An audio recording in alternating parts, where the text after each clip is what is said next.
Okay, thank you guys for joining us. I'm so excited to introduce Diana Page, who is a nurse practitioner and an RN, of course, and a mom. So she has done it all and seen it all.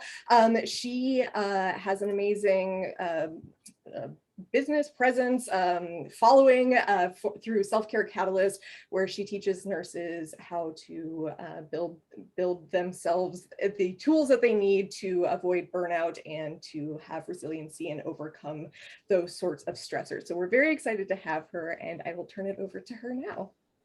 Thank you. I'm so excited to be here. This is really an honor. I love connecting with you guys. It's just so fun to hear everybody's story and just kind of teach all the things that I learned the hard way. so let me share my screen here. Let's see if I can do this appropriately. Where's my thing? Hold on.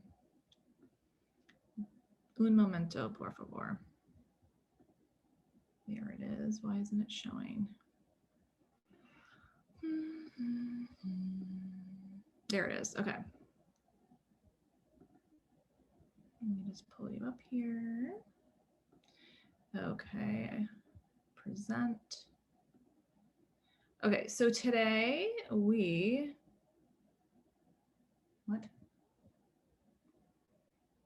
is happening? What is going on? Sorry, guys. See, everybody runs into things that don't go as planned. You can never freak out. Let's try now.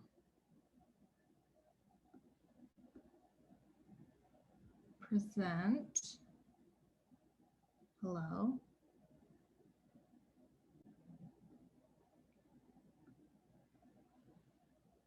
Yay. Okay. Can you guys see this okay? Okay, good. I get a thumbs up. All right, so today, I know you're like very excited, but this is a talk on burnout, boundaries, and self-advocacy. So these are like the things that honestly, I wish I had learned when I was in school. It was the things that when I was a new grad, really became problematic because I didn't know what I was looking for. I didn't know how to set boundaries, nor did I really even know what a boundary was. So this is really just to kind of educate you. It's like burnout 101, boundaries 101, just so you can kind of get your feet wet. So as Maris just said, I'm Diana. So I'm actually a burnout survivor. I burned out in my first nursing job. I'm a neuro NP now, which is crazy times 12 years. I don't even know how that happened. You guys, time just flies. You're gonna see that for yourself. I'm now a nurse mentor and a clinician wellbeing advocate.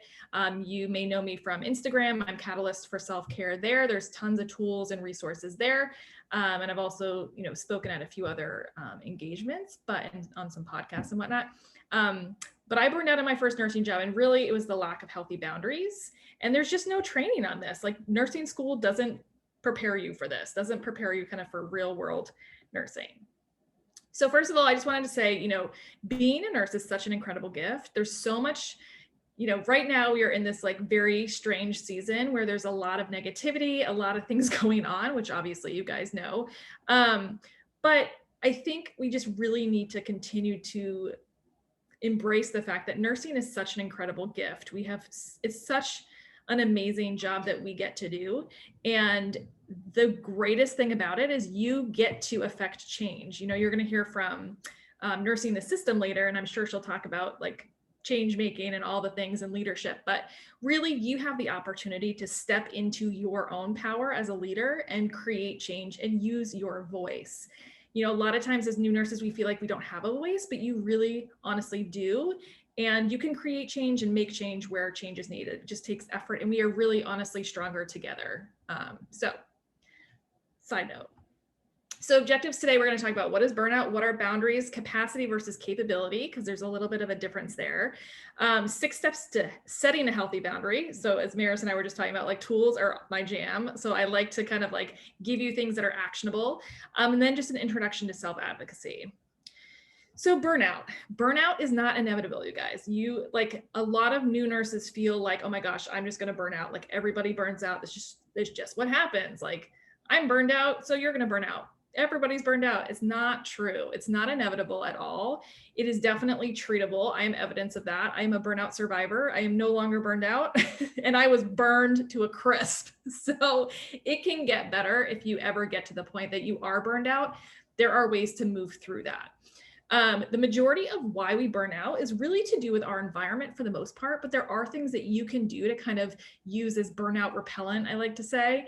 But our environment is really important. So when you're looking for jobs and things like that, it's important to look at the culture. And of course, like staffing matters, whether or not you're in a toxic work environment, toxic leadership. There's a lot of things that come into play with burnout, but there are some things that you have control over. And we're going to talk a little bit about kind of the 3 pillars of burnout, but it's really the result of emotional, physical, and mental exhaustion, which I know a lot of people are like, yeah, girl, like that's kind of where I'm at right now. Maris is like, yep. So the 3 pillars. So exhaustion, we're going to talk about each of these independently, but there's exhaustion, there's depersonalization, and then lack of self-efficacy or fulfillment. So exhaustion, a lot of us are like, yeah, girl, I'm exhausted. I come home and I'm like, Netflix is my jam. I'm like on the couch with my cat, like doing my thing. Yeah, we all get tired once in a while, but burnout exhaustion is different. It's exhaustion that is not responsive to like your typical activities that would rejuvenate you or that would recharge you. Depersonalization is that feeling of detachment where you're looking at your patients like, dude, I don't even really care.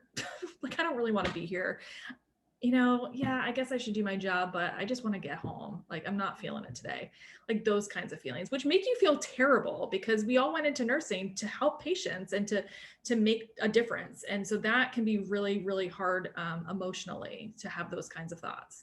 And then the lack of self-efficacy. So just the feeling that, what I'm doing doesn't matter anyway. Like, why bother? Those kinds of feelings, like that apathy, where you feel really unmotivated and you just don't feel fulfilled. Now, as nurses and as women, men, what have you, we are juggling a million different things. We have our stress time management, we have our boundaries that we have to manage, our mindset, our self-care, personal care, our life design. Like, what do we want our life to look like? Our career design. What do we want our career to look like? What are our goals, both in terms of our career and our life? Our social support. There's a lot of things that we're juggling in our lives, and it can make it kind of complicated. It can make it really stressful. And so this is how dorky I am. So I read books about burnout because I'm a super nerd. So there's a great book for anyone who's looking to read more about burnout. It's called Burnout, Unlocking the Stress Cycle. It's written by 2 women. I think they're sisters, actually. And they talk about burnout as being basically, it's not the emotion itself or the exhaustion itself. It's that you're getting stuck there. Like, you don't move through the emotions. So a few things to remember. So I am big on a self-audit, and that's actually what I was just chatting with Maris about. I have a post-shift reflection that you can use that is a game changer and will really help you kind of hone in on where you're at in terms of your emotions and kind of what your needs are and things like that. I'll put it in the chat at the end of the talk. But really, like, being tuned into what emotions you're actually feeling and what's triggering you. Like, knowing your burnout triggers can be so helpful because then you can see what you have control over and what you don't have control over. So naming the emotion is major. I know it sounds lame, but if you put a name on that emotion, it's a heck of a lot easier to move through. Like, I'm angry, I'm hungry, I'm sad, I'm happy, I'm whatever it is, I'm anxious. Knowing what you're actually feeling helps you kind of work through it. Okay, like, why do I feel that way? What would I need to feel supported right now? Like, what do I actually need? So asking again yourself what resources you need. It's okay to ask for help and just have your own back, like, put yourself first and then put your energy into others. It's kind of one of those, the oxygen mask metaphor. I'm sure you guys have heard that. You put the oxygen mask on yourself, like on the airplane, they're like, okay, put the oxygen mask on yourself and then help your kid or your family member, the person on the seat next to you. It's because if you don't put the oxygen on yourself, you're not helpful to your neighbor if you drop dead or pass out, right?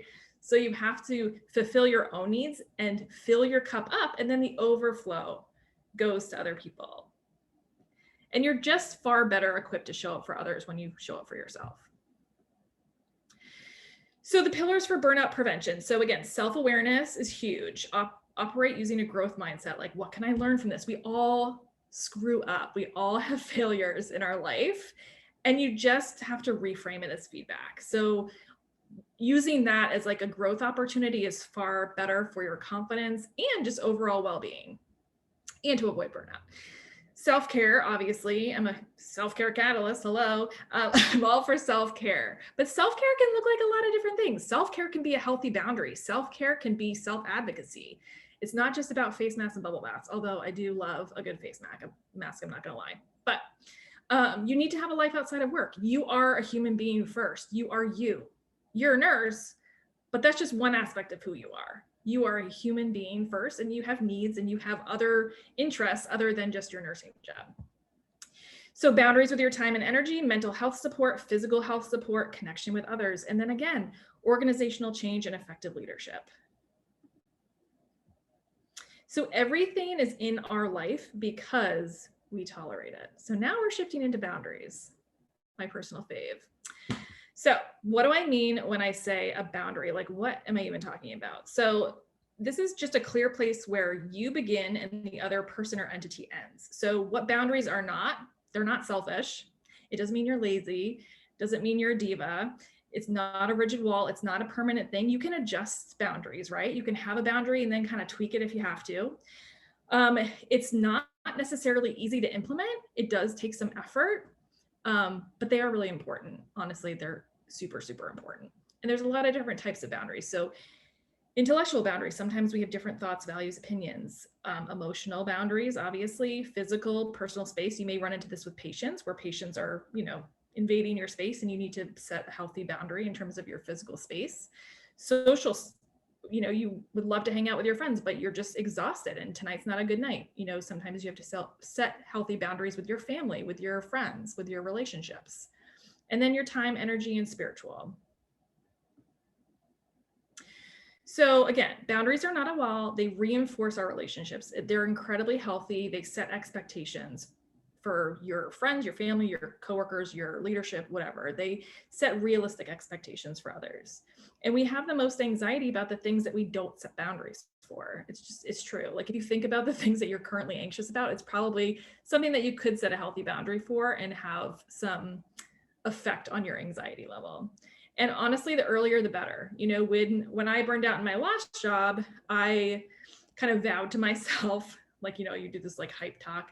When I went to my next job, I was like, girl, I'm like looking in the mirror, like, you're going to always self-advocate. You're going to set the healthy boundaries. You're going to do those things like from the get-go. And I did. And it's actually served me incredibly well. The expectation's always been there. No one's like, that girl's lame or that girl's lazy. No, they're like, they actually respect you more for it, honestly. And the people that don't have healthy boundaries are like, oh my God, I need to like do that because I am just completely tapped out. So I think it does foster mutual respect. So capacity versus capability. So let's be real, as a new grad or student or what have you, there's imposter syndrome, right? I mean, we all have felt that like, who the heck am I to even be here? In your first job, you're just like looking around like, do they know I'm a fraud? Because I feel like I know nothing. Like we've all been there and you know way more than you think, but you are very capable, very, very capable. You are smart, very capable. That just is your ability to do the things, right? You're very able. Does it mean you have the capacity to do it? You may or may not. So just because you can do something doesn't mean you necessarily should do something.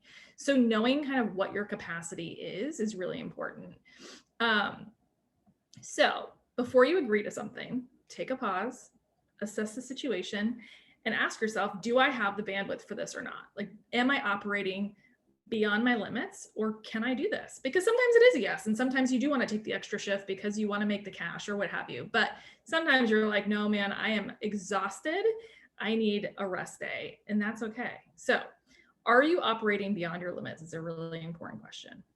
And if the answer is yes, ask yourself how you got here. Like, what are the triggers? Again, are you taking too much OT? Is it a really toxic colleague? Are you being bullied? Is it someone in your personal life? Like, what's going on that's triggering you?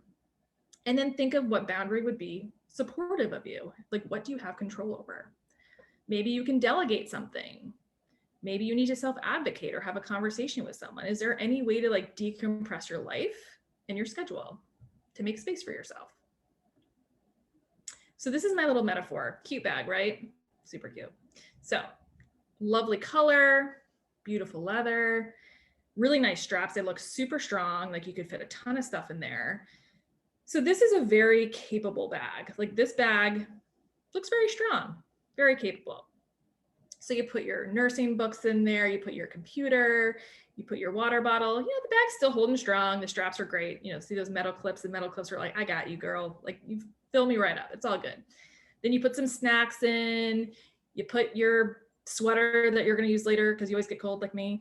And it's starting to get really full, and you put more and more and more. And then it's just like the zipper won't zip. And then it kind of busts at the seams a little bit. And that's because it has run out of capacity. So it's still very capable. It's just you've overfilled it. It's too much.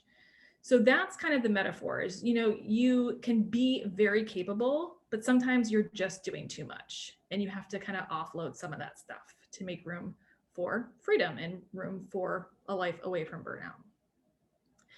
So be very intentional with your yes. So when you're setting boundaries, a lot of us feel super uncomfortable saying no, right? No can feel really uncomfortable sometimes, like especially if you're a people pleaser, which hand taps like Cat Golden. I know a lot of us are people pleasers. But if you're just intentional with your yes, so if you just think about what you're saying yes to, that can be really helpful too, because there's always a trade-off. If you say yes to something, you by default are saying no to something else. It's just a fact. So what is that trade-off? And is it worth it?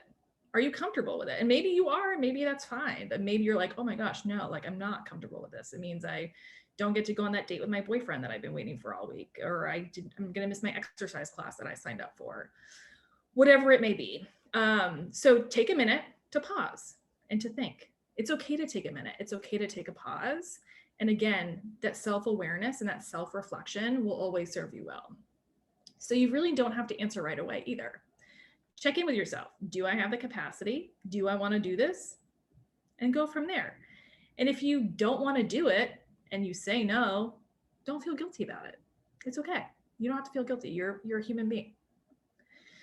So I'm sure all of you have to-do lists. We all have to-do lists. The to-do lists can be rough, especially when you're in school or as a new grad and you're trying to like study outside of work to like make sure you're knowing all the things. But you have to have realistic expectations of yourself. And you have to remember that really you and your mental health, your physical health should be at the top of your to-do list. So in addition to your to-do list, you should have your to-be list. And your to-be list is all the things that fulfill you and make sure that you're taken care of. Because the reality is you can check off all your boxes on your to-do list and you can feel really crummy. Like it doesn't necessarily feel good to do that. Even when you add the thing at the bottom, I know you've all done this where you're like, unloaded the dishwasher and then check it off because you did it, but it wasn't actually on your to-do list, but it feels really, really good to like check that thing off. Yeah, I know the dopamine hit is awesome, but it's not going to serve you long-term. So where are you on your to-do list? Do you have a to-be list? And if you have to, delegate, automate, set limits, and communicate. Sometimes it's just like a, hey, to your boyfriend, like, hey, I just need 20 minutes when I get home to just debrief and unwind. It's not that I don't want to hang out with you. It's not that I don't love you. I just really need that time. And then I'm able to show up for you. And that's okay. That's completely okay. So, again, self-awareness is key and having your own back is huge. So in summary, for boundaries, create space for you. You come first. Be cautious of worrying about the interpersonal threat. Like some of us are like, oh my God, I can't make that boundary. Like Suzanne's going to hate me. Like she is like my coworker, blah, blah, blah. Yeah. Okay. But you know what? Your mental health and your physical health are far more important than what any other human being thinks. And a lot of times it's a perceived like, oh, I'm worried about what she's going to say, but it's actually going to be fine. Like especially when we're in people pleasing mode, we tend to like think something terrible is going to happen and we have all this fear, but it's really going to be fine. And people aren't judging you and people are fine with it. So know your limits for your resources.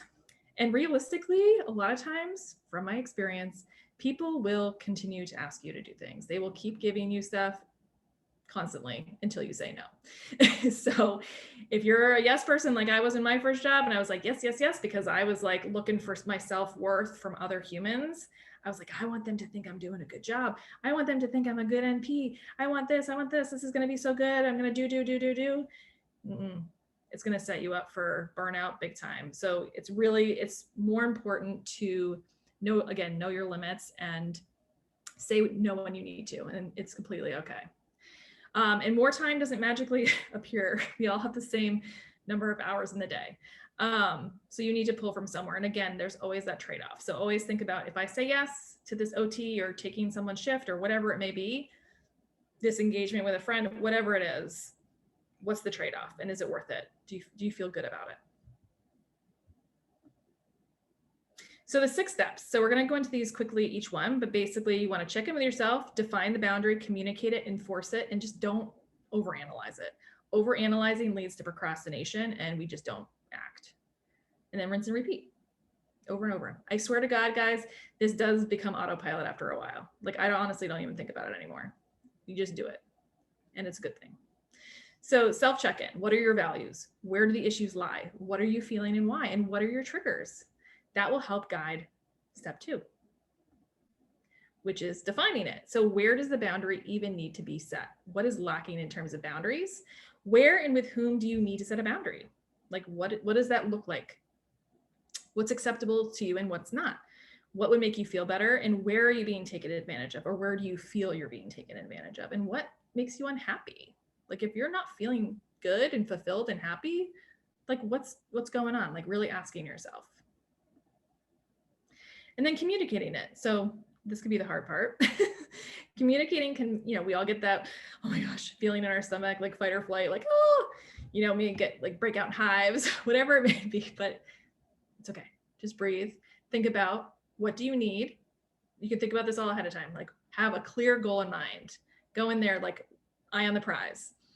Anticipate pushback. People always push back for the most part, but anticipate that and just respond with compassion and clearly communicating what it is that you need and why. Don't get defensive. Don't get flustered. Try not to sob. I may or may not have cried many a time previously, maybe after the fact, but still, I'm a crier anyway, so let's not use that as an example. And don't over-explain or ramble. A lot of times if we over-explain, it just kind of undermines our position a little bit. Be as clear as you can, stick to the facts, and just try not to let your emotions take control. If they do, it's okay, but try to keep it together until you leave the room. So here's some lingo. So again, having something in your head that is like your go-to thing to buy you time can be really helpful. So let's say your colleague has to do something and she comes over to you to ask you to cover a shift for her. And you're like, oh my gosh, I really don't want to do this right now. Like, I'm so burned. I just can't do this right now. It's not a good week for me. Instead of saying, if you're like uncomfortable about saying no, you can just say, let me check my schedule and I'll get back to you. That's completely appropriate. And it just buys you time so you can kind of collect yourself, come up with a response, and move back into that conversation and communicate your no effectively. So no can be a complete sentence. You can say no and not have to give excuses like, no, like I have a doctor's appointment, or people like make stuff up all the time. You don't need to do that. You don't owe anyone an explanation. You can say yes and or yes but. I just did this the other day. A physician wanted me to cover her patient load because she was getting surgery. And I was fine doing that. I just needed certain things in place. So it was a yes, but I need some extra admin time to handle all your phone calls. I need, so that again is a really healthy boundary. And it meant I wasn't overwhelmed and overextended during that period of time. So that worked out really well. And I helped her, which she needed. So that was great. So having a go-to line in your head ahead of time can be really helpful because it just makes it less scary and it makes it less uncomfortable. And then you have to enforce it. So you guys, if a boundary is breached and you don't enforce it, it's as if it doesn't exist.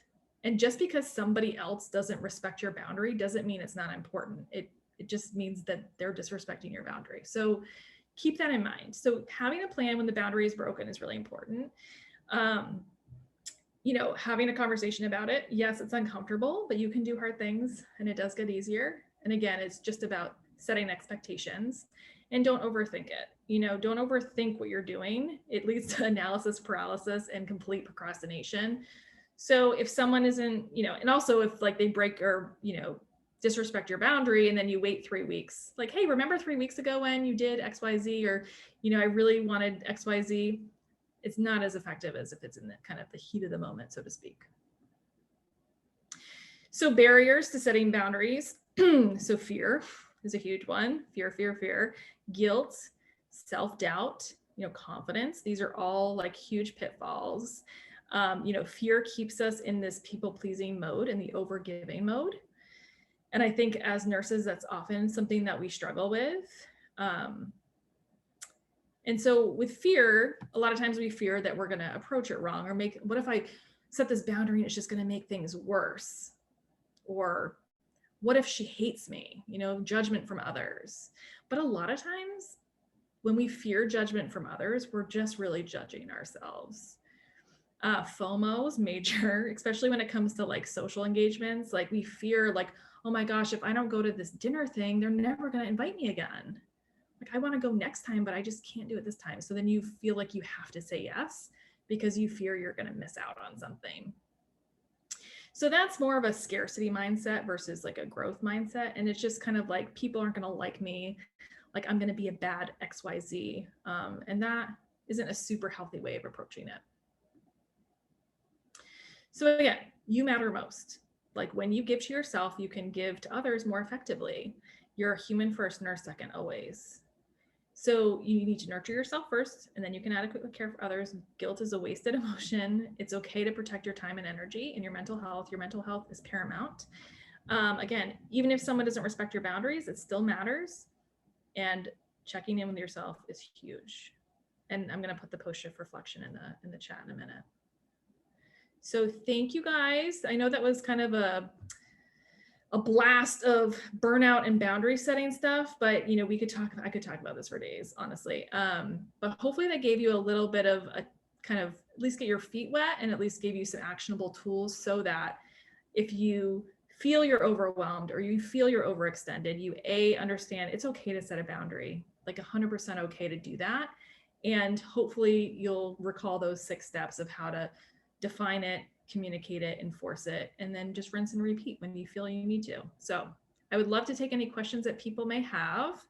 I'm going to stop sharing, and I'll put in the chat box the link to download the post-shift reflection if you'd like it. And I think Maris will also link it in the replay, but it's just, so the post-shift reflection is something that helps you do that self check-in. So it is something that you do when you leave your shift. It takes about 5 minutes.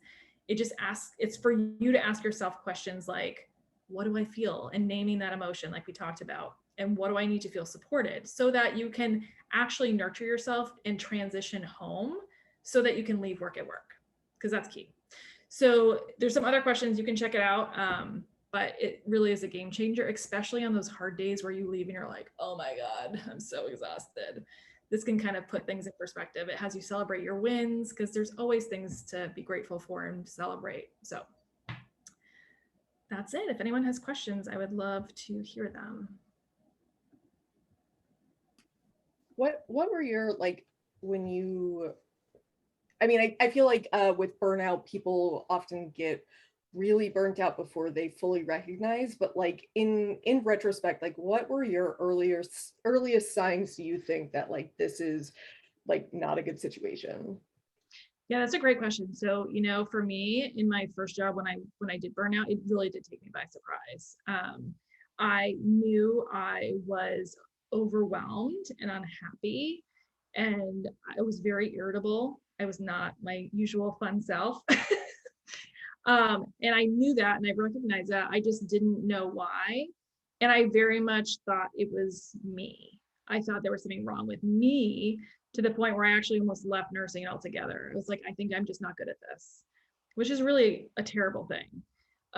So I think the red flags are really to know like exhaustion and just not feeling yourself. I think that's a big thing, is like where you feel that irritability, or you feel that apathy or resentment. Like I often would like resent when like someone came late at the end of the day and I just wanted to get out of there, or which, isn't me. Like I wouldn't do that. So I think things that you just notice aren't yourself, and then those kind of physical manifestations of just like that real exhaustion, like you just really come home and you're just like, I am tapped, I can't do anything, and it's really hard to motivate.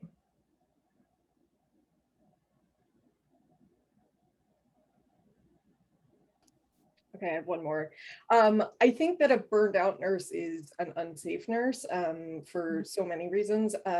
So when you see someone in your department or a friend of yours or something like that who you can just see those like signs of burnout, like do you have any suggestions on ways to gently and non-confrontationally like sort of talk to them about it in a way that's not going to be like a you're unsafe, get out of this profession, like that sort of a thing?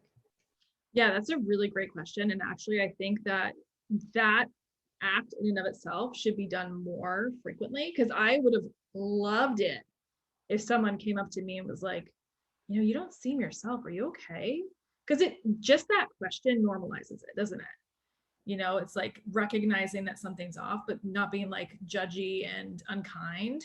So I think, going up to somebody and saying, I've noticed that you've seemed kind of stressed or unhappy or whatever you've noticed, anxious, or, you don't seem yourself. What's going on? If you need a friend, like I'm here to talk. I just, what would you feel? What would you need to feel supported? And then I think just listening is helpful, because a lot of times, people aren't looking for unsolicited advice, right? People are looking for support, but there are a lot of services that can help burned out nurses that are like not sure they want to talk to leadership or what have you. Like Emotional PPE is a great resource on Instagram. They have free counseling for nurses. And any healthcare worker, and they're incredible. And it's all confidential. So that's a great resource. Also, like BetterHelp and Talkspace are two online therapy. And I think BetterHelp is actually doing like 1 free month of counseling for nurses, which is kind of nice. But I would encourage them to reach out for help and or just reflect on how they're doing. You can send them to my page and I'll talk to them. Honestly, I think just the act of, hey, this is what I've noticed. What's going on? How can I support you? Is really step one.